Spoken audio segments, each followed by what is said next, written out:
Okay, give it those couple seconds to make sure Restream is doing it live. And I think we're a go. Okay, there we are. We got the green light. Okay, hey everybody. Mark Pachani here, founder of PAT. I help B2B startups accelerate by building high-performing in-house sales development teams. If you're here today, maybe it's because you got some questions. Maybe you're thinking about starting an SDR team, but you just don't know if it's the right time. Or maybe you just don't know how's the SDR team going to plug into my existing sales infrastructure. Or maybe you just don't have any idea how to create the right targets to be able to predict performance. Or maybe you got the biggest question of them all. Is it worth it? How do I know if creating an SDR team is going to be worthwhile? Well, look, if those are your questions, I know your pain. I know your pain because that guy was me. Back in 2017, I was tasked to build Tena's first SDR team. And I had no idea what the answers were to those questions. But I'm proud that we learned a few things. And fast forwarding to 7 years later, the company that was a six-figure ARR company back then now is a strong eight-figure ARR company, and the outbound SDR team has been the primary channel for growth to help them become an absolute leader in construction tech. And now for the past year, I've been out there running Path. I've helped a handful of companies accelerate by designing the right program, hiring the right team, and then onboarding and coaching the SDRs to excellence. And I'm proud that for every team that we've built, their SDRs are now booking 1 to 2 meetings a day, and that happened right from the first month. And all of those teams all got closed won revenue from their outbound team right in the first 30 days. So look, I'm going to give you a little peek behind the curtain today. I'm going to share the secret sauce on how to build your own winning SDR team. And after today, maybe you're just going to have a little more clarity on how to do it and that confidence that, yeah, this could be the right step for you. So I'm going to walk through the 4-step process of how to do it. First, we're going to gauge your readiness by a handful of assumption questions you need to be able to ask yourself. Second, we're going to make sure you clarify the sales picture so you'll know exactly how to plug your SDRs into your infrastructure. Third, I'm going to help you create appropriate targets that are conservative to help you predict performance from end to end. And then lastly, I'm going to give you a formula to be able to calculate that SDR ROI. So let's jump into that process right now. And if you have questions and you're catching this on LinkedIn Live, just drop them in the chat. And then after I'm done with the teaching component of today, I'll go over and I'll try to answer as many questions as I can. So let me share my screen and I'll walk you through the spreadsheet in one moment.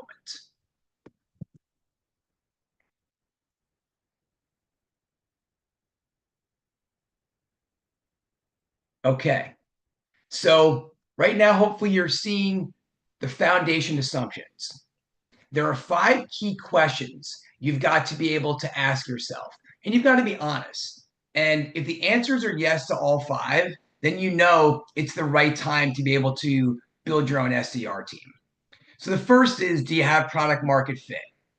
And look, if you're still figuring out who you are as a company, please don't start an SDR team. You got to achieve that product market fit on some level. And there's no magic metric to figure out if you have it.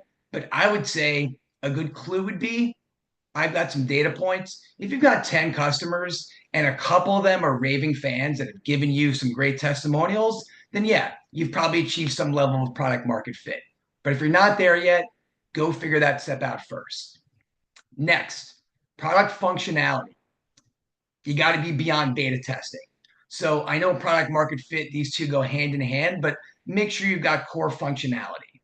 And again, those case studies should speak to the competency of your product. The third piece is sales hires. Someone other than the founders got to be running the deal cycles at this point. And I love this stage of the company. I think it's awesome for technical founders and product focused founders to be able to run their own deal cycles because they learn a lot about the product. They learn a lot about sales and build a healthy respect for it. But at some point, you got to get back in your own lane, right? You have to have the professionals that are hired to go run deal cycles, so you can go back to your day job. So have at least a couple of AEs before you even think about an SDR. Next, sales performance. You have to have it. Let's be blunt. Your sales team has to be able to close deals. And if they can't, you're just not ready for an SDR team. You're going to put a lot of energy into a team that's going to book a lot of meetings, and you're not going to be able to convert. And it's going to be a tragedy. So look, make sure your team knows how to close. Track those key metrics. Track your demo to close rate. Make sure you're tracking your deal cycle length, your ARR, your MRR. And that's going to make sure you know you've got the data points you need. Once you have sales performance, that's a key step in the process. And then finally, prospects in your database. This one is massive. So a lot of people overlook this one. And yes, an SDR team, they should absolutely be able to supplement what you have already. I've had SDRs in the past that are just great at finding new companies, finding new contacts on their own. And yeah, I want them to be hunters, but they should be a supplemental exercise. If you don't really have a foundation, then so much of their day is going to be spent going to try to find the right companies. It's just not the right time to invest in this team. So every company is different in terms of what their ideal customer profile is. I would say if you don't have a minimum of 1,000 companies and a couple of thousand contacts in your database, don't even think about growing a team. So ask yourself those 5 questions. Make sure you take the honest answers. If the answers are yes to all 5, well, then you're ready. All right, let's move on to step 2. So the next phase here is clarifying your sales picture. I think this is really important because if you want to make sure that you can clarify the roles and understand what are the targets for the entire sales team. We're not even talking about what the outbound target is. You should know what the goals are for sales as a whole. So some basic structure pieces. Well, how many account executives do you have? Let's assume for my hypothetical construction tech startup, I've got 4. Now, how am I organizing my sales team? You want to make sure that you have clear rules of engagement. When you've got clarity, you get a chance to go fast. When you have confusion, you're going to slow down. So pick a reason so everybody knows exactly what their particular territory is. So in this case, we're going to have it based on geography. So each AE is going to have a certain geography they're going to work, and you're going to see what that looks like on the next slide. Now, what's the revenue target per AE? So we're going to put a number out that's going to be $1 million. And this way, we know that as a team, that means 4 times 1, we're looking at a $4 million target. And we're only talking about new logo. Yes, upsells are important, hugely important customer success function, but we're talking about new logo revenue right now. So let's say, again, we know our sales team can close. We've built some data points in about what our product or service is worth, and we know what the market is going to pay. So we understand that on average, we've got 20K ARR deals. So it's really easy to think about each account executive is going to go out and get 50 new logos. Nice, easy math here, right? So now as a whole, we're talking about $4 million in revenue from the sales team. Now, what about the key orgs and associations? Again, I think sales is a contact sport. You can definitely have part of your process be remote, but I think you really want to build relationships by getting out and meeting people. And that doesn't happen across a screen. So again, I'm thinking about understanding that geographically, there's going to be key associations and organizations that your sales team is going to be involved in. Finally, how many companies do we have in terms of our total pie that we're going to work? Let's imagine in our CRM, we've got 10,000 companies. So now each AE in the perfect world here has got 2,500 companies to work from. So now we've got the beginning of a landscape.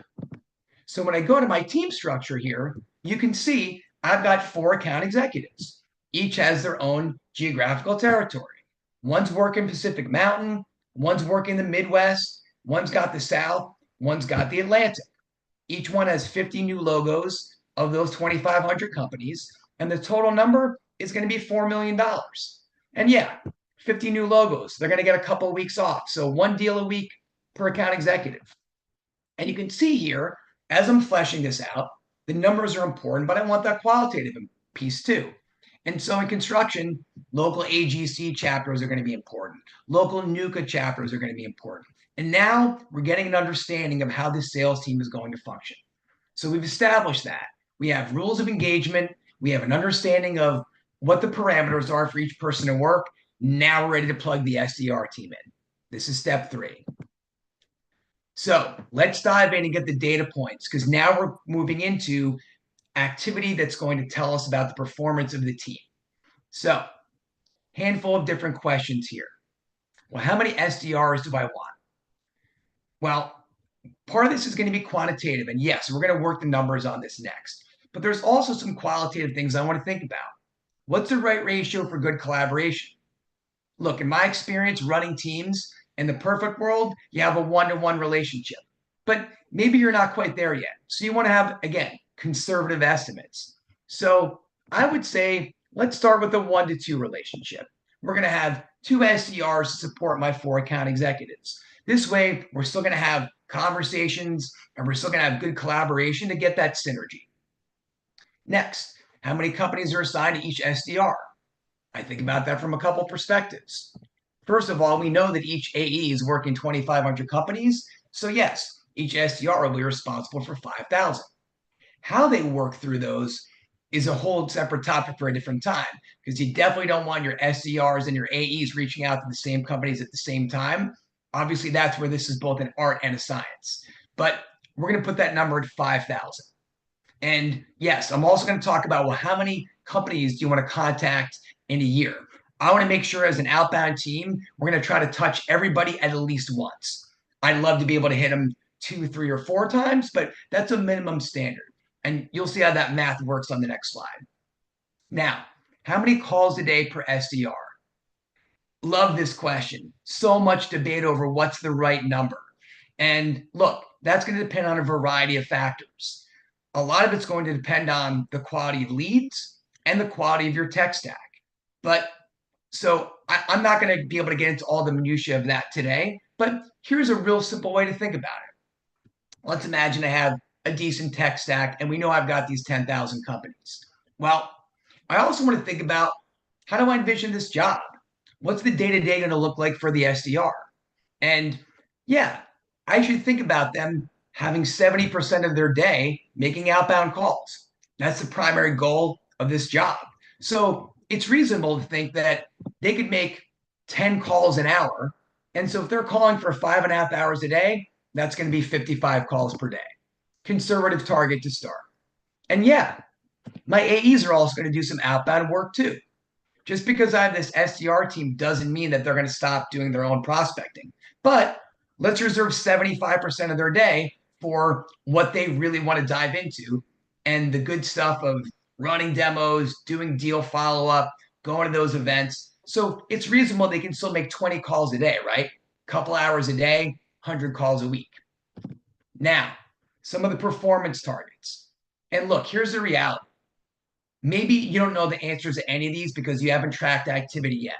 So I'm going to strongly, strongly encourage you to track activity as soon as you can as you're building your team. And ultimately, you'll be able to tweak these numbers based on what you see as your realities. But again, we need a starting point. So how about the connect ratio? I'm going to plug in a number of 15%, which is fairly standard, but the percentage is not as important as the note I have here. It is crucial for you in building this team to define what a connect is and to all agree on that definition. So in my book, a connect is any conversation with a target prospect.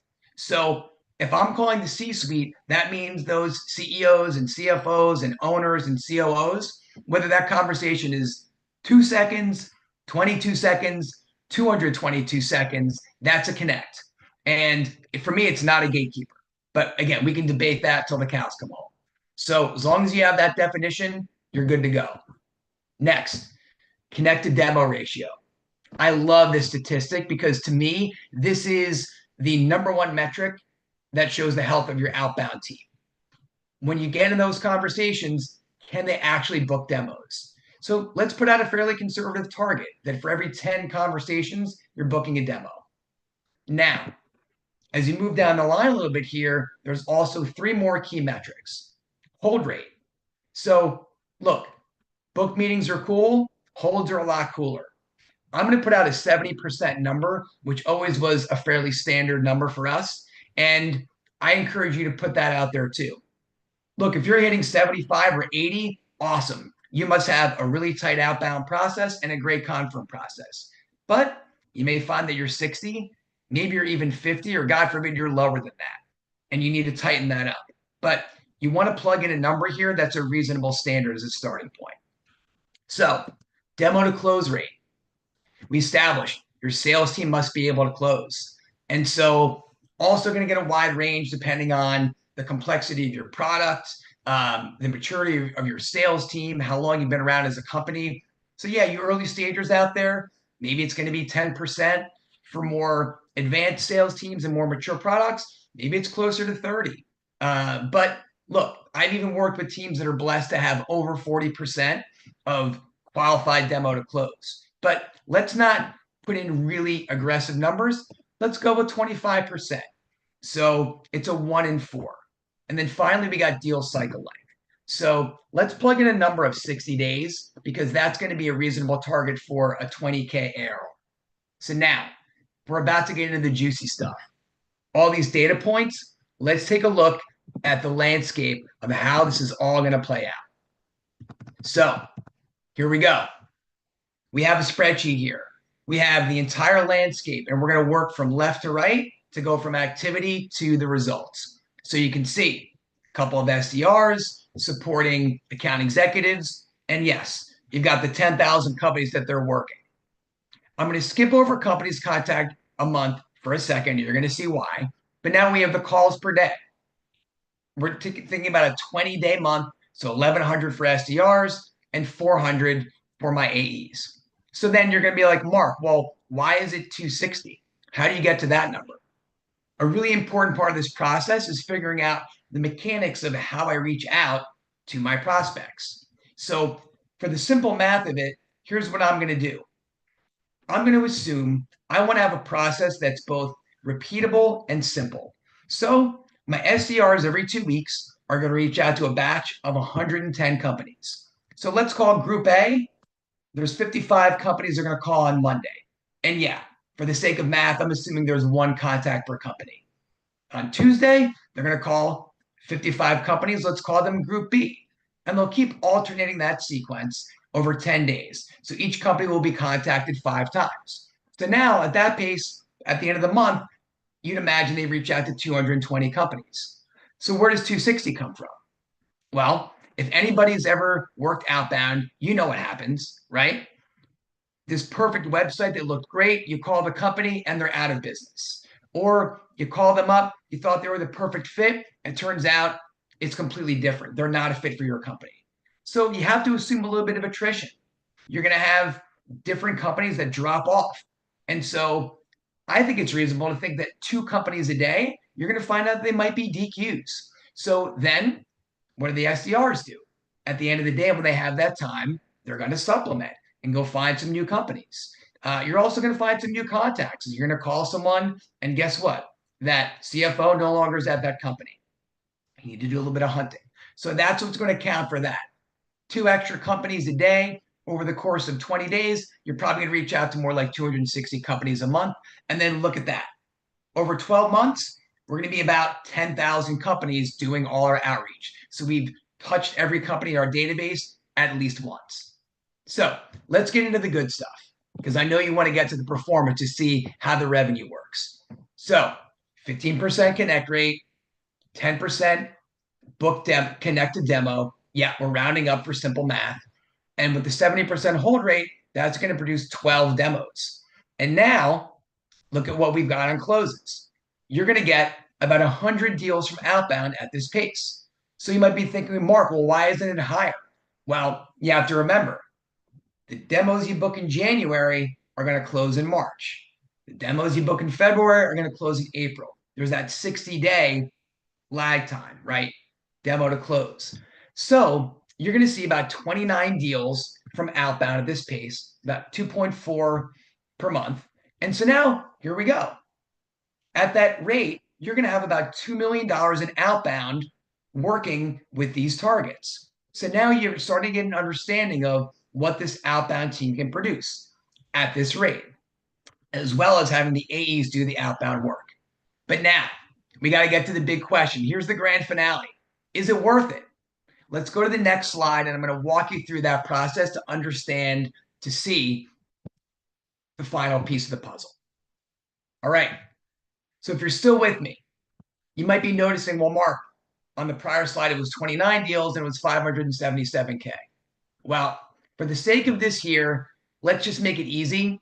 Let's assume they were able to get one more demo complete every quarter. Well, as a result, at the end of the year, that's going to give 30 deals. So my on-target performer is going to produce 600K in ARR because of the 20K ARR target, right? So now, and we got those 12 demos a month. These numbers are based on the calls, connects, connected demo, and the sit rate. So let's talk about the compensation plan. I have a couple principles that I really, really feel are important. I always want to think about a base plus variable for my team. And how do I construct that? I have two really important principles. The first is I want to make sure my high performers have a great chance to really get paid. So I want to put incentives in to really reward high performance. I also learned over time, I don't want to overpay for mediocrity. And so this is where I've designed this plan to make sure that I'm achieving both pieces. So it's a win for my SDR team, for the high performers, and it's a win for the company. So you can see here my variable comp plan, the first 7 demos that are complete per month, I'm not giving any additional compensation. And you might ask, Mark, well, why? Well, that's what the 60K base is for. Now, you can argue whether that base should be higher depending on what metro you're in. Maybe it's lower from a different part of the company. But I feel like you need both components. Now, demos 8, 9, 10, 11, 12, I'm having those SDRs. They're going to earn $200 for every one of those demos complete. So if you, that on target level, 12 demos complete, that's $1,000 a month. Now, here's where it gets fun. I have the accelerator in place. I want that high performer to really make sure they're chasing that number. So for any demos beyond the 12th, they're getting $500 per month. So demos 13, 14, 15, 16 for that high performer, now they're getting $3,000 a month instead of $1,000 for high performance. Low performer, not doing as well. But again, that's what the variable comp is for. Oh, another component here. I want to make sure that closed deal compensation, everybody gets to participate in this. Why? Because the team should remember what the goal is.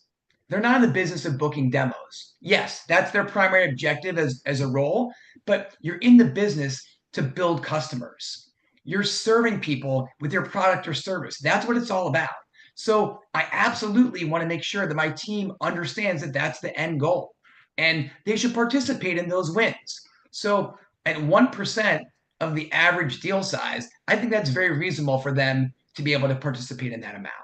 So every closed deal, $200. Now, we take a look at the total compensation here, and here's how it breaks down. That on-target performer is going to have about a 70-30 split of base plus variable. The low performer, a little bit less, about 66K. High performer is earning over $100,000. You're getting 104 from that variable comp. So you may look at this, and if you're a founder, you might say, well, Mark, is that too much? Like, is that too much for an SDR? My answer, absolutely not. If anything, I'm worried about that this high performer isn't getting paid enough. Because look, let's look at the results here. You're getting 10 more deals than you would from the on-target performer and double that of the low performer. You're getting 800K in revenue from their work. So I absolutely want to make sure that they're taken care of. You've got to remember, your great SDR team, if you build your team the right way, you should think about them as the future leaders of your company. Your current great SDRs should become your next great account executives. They should become your next great customer success managers. They might be your future sales team leaders. So I absolutely want to make sure that the high performers are taken care of. And now you go to the final piece here. Let's look at the calculation. Well, that on target performer with this calculation, the return on investment is going to be 7.7 to 1.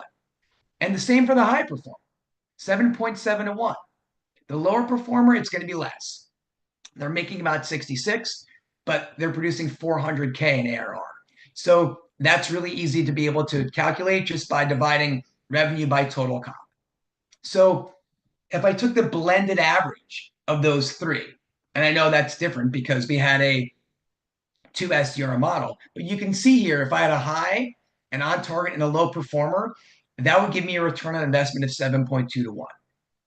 And you may have questions circulating already. You might be saying, well, Mark, that's not really the total comp number. What about benefits? Great. Add in benefits. You want to round up your 82.8 to 100K? Well, fine. You're still getting a revenue. You're still getting a return on investment of 6 to 1. So to me, I'm saying that's a resounding yes. But look, now here's where the real fun comes in. Let's say you come back to this tab on the spreadsheet and you say to yourself, well, Mark, I want to challenge some of these assumptions. Great. You might say, well, I think our tech stack's pretty good. I think we can make more than 55 calls a day. What if we made 60? Okay. Well, look at that. Just by making that slight decision, that little tweak, now, what do you have? You have an extra demo a month. And at the end of the year, you have 3 additional deals. Now you've got about 60K additional in ARR. And now your team's at 2.1 just from that little change. And now it really gets fun. So you might say, well, Mark, could we do better than 10 to 1 connect the demo? Absolutely, you bet you can. I've been fortunate to coach SDRs that have done 8 to 1, 7 to 1. I've even been blessed to have great SDRs that performed 5 to 1 at that ratio. So we don't even have to jump into that kind of performance. Let's just say we've got an SDR that does 8 to 1. All right, 8 to 1 connect the demo. That simple change right there, all of a sudden now you've increased your revenue by $150,000. And now, if you did that for both of them, just by better coaching, now all of a sudden you're at 2.4. You've got 300K additional ARR from that tweak. So now that you have the model, you've got the ability to challenge any of these assumptions and really make it your own. So that's the whole picture. Those are the 4 steps. And I'm going to pause here. I'm going to check my feed here on LinkedIn to see if anybody has additional questions because I know that's where those will be happening. So no, I'm not taking a break to go check my Instagram page. I'm just checking my feed. And let me look right now to see if anybody has any comments coming through.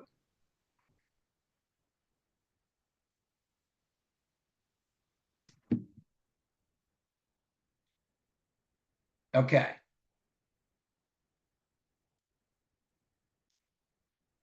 So I see somebody saying that the CMO of a $40 million ARR SaaS company told me the CEO and VP of sales asked her to take over the team. Pipeline increase. This is a really long one here. Really interesting idea in terms of this might even be too long to be able to respond to. So it's a long comment about, what is the how many meetings can they produce? How many different results can they generate? And so there's a lot of comments on it. Can you have one go-to-market engineer instead of 20 SDRs generating pipeline? The shift in mindset is now more of a marketing problem, not a sales one. So look, for everybody, this is a different equation. How you go about doing this, there's both an art and a science to doing it. So I think there are many different ways to skin a cat.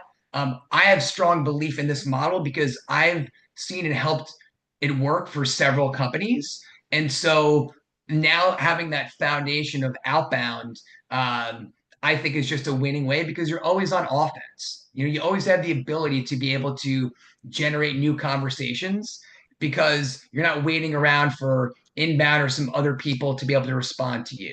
So that question is very detailed. So I think diving into that in a very deep way is going to probably be a little too complicated here. But again, maybe we continue that conversation offline. So I'm going to stop the share here and I'll take a look to see if there are any more discrete questions that might be able to be answered a little bit more quickly.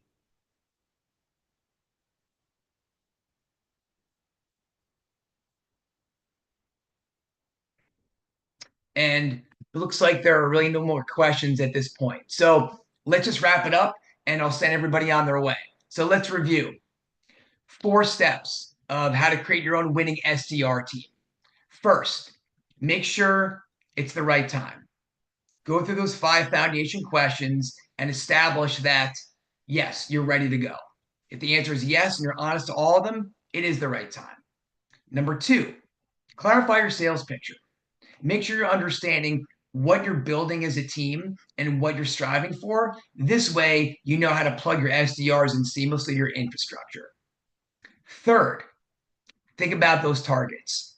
Create some clear conservative activity targets, and then you're going to start to be able to predict performance when you tie it in end to end. And then finally, you have the last step, measuring ROI. So build that win-win compensation plan and then measure that potential fit. And then once you do that, you have the model. You can challenge all the assumptions, you can tweak this and make it your own. So I hope that was a help for you today. I hope showing that blueprint clarified the picture a little bit of how to build your own SDR team. And I also think that maybe you could just be a little more confident that it's the right step for you. But look, I understand. Maybe you still have a million questions. And I get it. Just because I gave you the blueprint doesn't mean you know how to go out and build the airplane. So if you want a little guidance in this area, you want to talk a little bit more to see if this is a fit for you, book a call with me. I'd love to learn about your growth plans for 2025. And if it's the right time and it's a fit for both of us, I'd love nothing more to be your partner to accelerate your growth by building the right SDR program, hiring the right talent, and then onboarding and coaching your SDRs to excellence. I want to give you the gift that I've helped other founders with. Everything that everybody is looking for, that foundation for predictable, sustainable revenue growth.